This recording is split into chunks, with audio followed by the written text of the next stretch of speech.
Hi, welcome to life lobs. ഇന്ന് നമുക്ക് ഒരു കൂർക്ക മെഴുക്ക് പുരട്ടി നോക്കാമേ.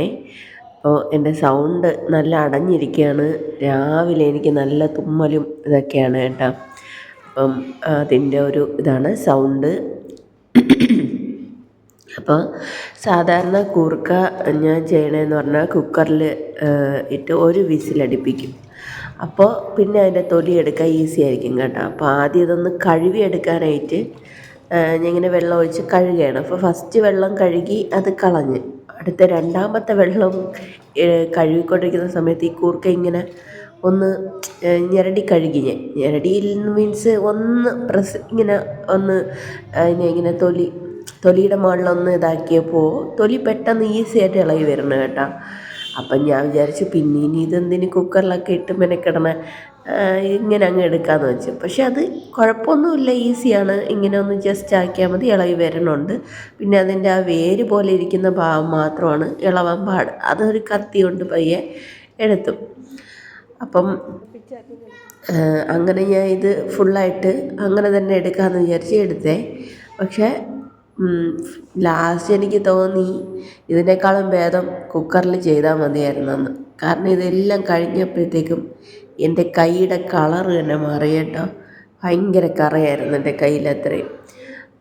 അത് പിന്നെ എല്ലാവർക്കും അറിയാമെന്നുള്ള കാര്യമാണല്ലോ, കൂർക്ക അങ്ങനെയാണല്ലോ, കൂർക്കയുടെ കറ അങ്ങനെയാവും. എങ്കിലും ഇത് പക്ഷെ നമ്മൾ ചുമ്മാ വെള്ളത്തിലിടാതെ നമ്മൾ പിന്നെ കത്തി വച്ചിട്ട്, ഞാൻ പിച്ചാത്തി എന്ന് പറയാൻ പോയതാണ്, കത്തി വെച്ചിട്ട് നമ്മൾ ചുരണ്ടുമ്പോൾ ഇച്ചിരി പാടാണ്. പക്ഷേ ഇങ്ങനെ വെള്ളത്തിലിട്ടിട്ട് നമ്മൾ ജസ്റ്റ് കൈ കൊണ്ട് ഇങ്ങനെ ആക്കിയാൽ മതി, അതിൻ്റെ തൊലി ഇളകി വരണുണ്ട് കേട്ടോ.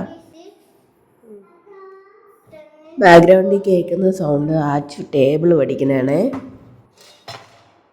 ഞാൻ ഫുൾ കൂർക്ക ഇതുപോലെ കൈ കൊണ്ട് തന്നെ ഇളക്കി കേട്ടോ. അപ്പോൾ ആദ്യമൊന്നും കറയൊന്നും ആവണില്ലായിരുന്നു, പക്ഷേ അവസാനമായപ്പോൾ കൈ ഫുള്ള് കറയായി. അപ്പോൾ ഇങ്ങനെ ചെയ്യാൻ ഇഷ്ടമില്ലാത്തവർ പിന്നെ നിങ്ങൾ കുക്കറിലിട്ടൊരു വിസിലടിച്ചിട്ട് ഇളക്കിയെടുത്താൽ മതി കേട്ടോ. പിന്നെ നമ്മൾ സെലിബ്രിറ്റി ഒന്നും അല്ലല്ലോ, അതുകൊണ്ട് കയ്യിൽ കറയൊക്കെ ആകുന്നത് സ്വാഭാവികം. നമുക്കതിലൊന്നും ഒരു പ്രശ്നവും ഇല്ലാത്തതുകൊണ്ട് കുഴപ്പമില്ല. അപ്പോൾ അങ്ങനെ പക്ഷേ ഞാൻ പിന്നെ തുണിയൊക്കെ നനച്ചപ്പോൾ അതങ്ങ് പോയി കേട്ടോ. തുണിയൊക്കെ നനച്ച് കുളിച്ച് കയറിയപ്പോഴത്തേക്കും അങ്ങ് കുറേയൊക്കെ അങ്ങ് പോയി. അപ്പം ഞാൻ ഇനി കൂർക്ക നല്ലപോലെ ഒരു 3-4 പ്രാവശ്യം കഴുകിയ ശേഷമാണ് നമുക്കിത് അരിഞ്ഞെടുക്കാനുള്ളത്.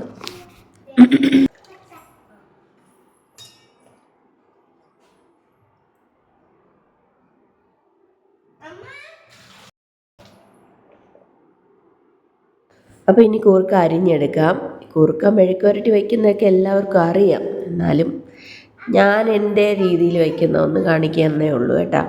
അപ്പോൾ നിങ്ങൾക്ക് ഇഷ്ടമാണെങ്കിൽ നിങ്ങളൊന്ന് ലൈക്ക്, ഷെയർ, കമൻറ്റ്, സബ്സ്ക്രൈബ് ഒക്കെ ചെയ്യണം. അല്ലെങ്കിൽ സ്കിപ്പ് ചെയ്ത് പോകണം, അത്രയേ ഉള്ളൂ. പിന്നെ എന്താണ്, പിന്നെ എല്ലാം ഒരേ പീസിൽ ഒരേ കട്ടിയിൽ അരിയാനായിട്ടാണ് ഞാൻ നോക്കണത്. കാരണം വേവ് ഒരുപോലെ കിട്ടാൻ വേണ്ടിയിട്ട്. പിന്നെ എൻ്റെ ചാനലിൽ പിന്നെ ഈയിടെയായിട്ട് കുറച്ച് വ്യൂസൊക്കെ കൂടി വരുന്നുണ്ട് കേട്ടോ. അതിലെല്ലാവർക്കും നന്ദി. ഞാനിത് കഴിഞ്ഞ വീഡിയോയിലും പറഞ്ഞിരുന്നു, കാരണം അത്രത്തോളം സന്തോഷമുള്ളതുകൊണ്ടാണ് അങ്ങനെ പിന്നെയും പറയണം കേട്ടോ. കാരണം ഞാൻ ഒട്ടും റെഗുലറായിട്ട് വീഡിയോ ഇടുന്ന ഒരാളേ അല്ലായിരുന്നു. അപ്പം ഞാനിപ്പോൾ റെഗുലറായിട്ട് വീഡിയോ ഇട്ട് തുടങ്ങിയപ്പോൾ നിങ്ങളെനിക്ക് നല്ലപോലെ സപ്പോർട്ട് തരുന്നുണ്ട്, വ്യൂവേഴ്സ് കൂടുന്നുണ്ട്. ഇപ്പം ഞാൻ കുറുക്കയിൽ വെള്ളം ഒഴിച്ച് ഉപ്പും മഞ്ഞൾപ്പൊടി ഇട്ട് വേഗം വയ്ക്കാൻ പോവുകയാണേ. അപ്പോൾ പറഞ്ഞു വന്നത്, ഞാൻ റെഗുലറായിട്ട് വീഡിയോ ഇട്ട് തുടങ്ങിയപ്പോഴാണ് എനിക്ക് സബ്സ്ക്രൈബേഴ്സ് കൂടി വരുന്നുണ്ട് കേട്ടോ. അപ്പം നിങ്ങൾ തരുന്ന സപ്പോർട്ടിന് ഭയങ്കര നന്ദിയുണ്ട് കേട്ടോ. അപ്പോൾ കുറുക്കയിലിട്ട് വരാം. അപ്പോൾ ഞാൻ ഇടയ്ക്ക് ഒരു 6-7 മിനിറ്റ് വേവാൻ വച്ചേ. എന്നിട്ട് ഞാൻ എടുത്തിട്ട് ഒന്ന് നോക്കി, അപ്പോൾ വെന്തിട്ടില്ലായിരുന്നു. 6-7 മിനിറ്റ് അല്ല, ഒരു 3-4 മിനിറ്റ് അത്രയേ ഉള്ളൂ. അപ്പം ഞാൻ വീണ്ടും ഒന്നുകൂടെ അടച്ചു വെച്ചു. ഇത് ഒരുപാട് വേഗണ്ട, വെന്തിട്ട് നമ്മൾ മെഴുക്ക് പുരട്ടി കഴിയണമെങ്കിൽ എല്ലാം കൂടെ മാവ് പോലെ ആവും. ഞാൻ ഈ മറ്റേ പുട്ടിൻ്റെ ചില്ലെടുത്തിട്ട്, പുട്ട് ഉണ്ടാക്കുന്ന ചില്ല് ഞാൻ ഈ ഒരു സാധനത്തിൻ്റെ അകത്ത് ഒളിപ്പിച്ച് വയ്ക്കുന്നതാണ് കേട്ടോ. ഇല്ലെങ്കിൽ ഇവർ മക്കൾ കണ്ടു കഴിഞ്ഞാൽ എടുത്തോണ്ട് പോകും, പിന്നെ അത് കിട്ടൂല. കുറേ നാളിത് കാണാതായി, പിന്നെ ഞാൻ തപ്പി പിടിച്ച് എടുത്തതാണ്. അതുകൊണ്ട് ഞാൻ ഒളിപ്പിച്ചിട്ടിരിക്കുകയാണ് കേട്ടോ. കണ്ട അപ്പം എടുത്തോണ്ട് പോകും. അപ്പോൾ അത് വേകുന്ന സമയം ഞാൻ കുറച്ച് കൊച്ചുള്ളിയും വെളുത്തുള്ളിയും കൂടെ ഒന്ന് ചതച്ചെടുക്കണേ. അപ്പം ഇങ്ങനെ എല്ലാവരും ചെയ്യുമോ എന്തോ എനിക്ക് അറിഞ്ഞൂടാ. പിന്നെ ഞാൻ ചെയ്യും. പിന്നെ ഞാൻ വറ്റൽ മുളകും കൂടെ സാധാരണ ഇടാറുണ്ട്, ചതച്ചിടാറുണ്ട്. പക്ഷേ അത് പിള്ളേർ പിന്നെ കഴിക്കൂല, എരിവ് കൂടുതലെന്ന് പറഞ്ഞ്. നമ്മൾ ഓൾറെഡി മുളക് പൊടി ഇടുമല്ലോ, പിന്നെ അതിൻ്റെ കൂടെ ഇതും കൂടെ ഇടുമ്പോൾ ഇവർ പിന്നെ കഴിക്കൂല. അപ്പം അതുകൊണ്ട് ഞാനത് ഒഴിവാക്കി കുറച്ച് ഒരു 3-4 കൊച്ചുള്ളിയും പിന്നെ വെളുത്തുള്ളിയും കൂടെ ചതച്ചിട്ട് അതെടുത്ത് വയ്ക്കും. പിന്നെ നമ്മളിത് വഴറ്റുന്ന സമയത്ത് അത് വഴറ്റിയെടുക്കും. അപ്പം ഞാൻ നമ്മൾ ചട്ടി വെച്ചിട്ടുണ്ട്. ഇനി നമുക്ക് കുറച്ച് വെളിച്ചെണ്ണ ഒഴിക്കാം. വെളിച്ചെണ്ണ ഒന്ന് ചൂടായിട്ട് വരുമ്പോൾ കടുക്, കറിവേപ്പില, വറ്റൽമുളക് ഇട്ടിട്ട് നല്ലപോലെ അതിനെ ഒന്ന് കുറച്ച് മൂപ്പിക്കും. എന്നിട്ട് ഞാൻ മറ്റേ ചതച്ച് വെച്ചില്ലേ സാധനങ്ങൾ, കൊച്ചുള്ളിയും വെളുത്തുള്ളിയും അതിട്ടിട്ട് അതിനെ ഒന്ന് മൂപ്പിക്കേ.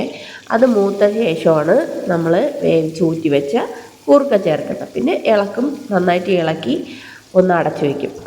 എന്നിട്ട് പിന്നെയും അത് തുറന്ന് ഒന്ന് വഴറ്റിയ ശേഷം നമ്മുടെ മുളക് പൊടി ഇട്ടും. പിന്നെ ഉപ്പ് ഓൾറെഡി ഇട്ടിരുന്നു, അത് പോരെങ്കിൽ കുറച്ചും കൂടെ ഉപ്പ് ഇടും. നോക്കിയിട്ട് ഉപ്പ് കുറവാണെങ്കിൽ പിന്നെ ഇടാം.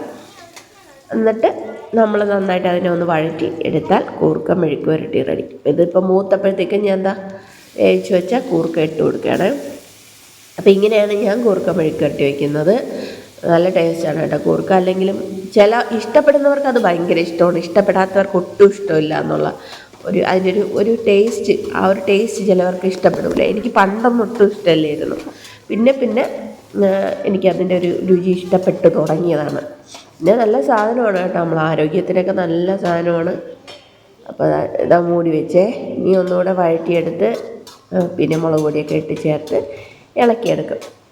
അപ്പം നിങ്ങൾക്ക് ഒരു കാര്യം കൂടെ, നിങ്ങൾക്ക് ഞാൻ ഇടുന്ന വ്ളോഗ് വീഡിയോകളാണോ, കുക്കിംഗ് വീഡിയോ ആണോ, അല്ലെങ്കിൽ എന്ത് ടൈപ്പ് വീഡിയോ ആണ് ഞാൻ ഇടുന്നത് നിങ്ങൾക്ക് ഇഷ്ടമൊന്ന് പ്ലീസ് ഒന്ന് കമൻറ്റിൽ പറയണേ. കമൻറ്റ് ചെയ്യണം, കാണുന്നവർ എന്നെ ഒന്ന് സപ്പോർട്ട് ചെയ്യണം. അപ്പോൾ അത് റിക്വസ്റ്റാണ്. എന്തെങ്കിലും സജഷൻ ഉണ്ടെങ്കിൽ നമുക്ക് അതുപോലെ ചെയ്യാമല്ലോ, അതിനാണ്. അപ്പം ഒന്ന് കമൻറ്റ് ചെയ്യണം കേട്ടോ. ഇഷ്ടപ്പെടുന്നുണ്ടോ, നമുക്ക് എന്തെങ്കിലും മോശമായിട്ട് മാറ്റേണ്ടതുണ്ടെങ്കിലും പറയണം. അപ്പോൾ പുതിയ ഒരു വീഡിയോയുമായിട്ട് കാണാം. അപ്പോൾ കൂർക്ക മെഴുക്ക് പുരട്ടിയൊക്കെ റെഡിയായി. ഉപ്പ് ഇച്ചിരി കുറവുണ്ടായിരുന്നു, ഉപ്പ് നോക്കിയപ്പോൾ പിന്നെ കുറച്ച് ഉപ്പൊക്കെ ഇട്ട് കൊടുത്ത് കൂർക്ക മെഴുക്ക് പുരട്ടി റെഡിയാക്കി. ചോറ്, മോര്, കൂർക്ക മെഴുക്ക് പുരട്ടി, പപ്പടം, ഇത്രയായിരുന്നു നമ്മുടെ ലഞ്ച് കേട്ടോ. മോരിന് മെഴുക്ക് പുരട്ടി സൂപ്പറാണ്, കൂർക്ക മെഴുക്ക് പുരട്ടി മോരും നല്ല കോമ്പിനേഷനാണ് കേട്ടോ. അപ്പം നിങ്ങളിത് എന്തായാലും വീട്ടിൽ ട്രൈ ചെയ്ത് നോക്കണേ. പുതിയ വീഡിയോയുമായിട്ട് കാണാം. അതുവരെ ബൈ.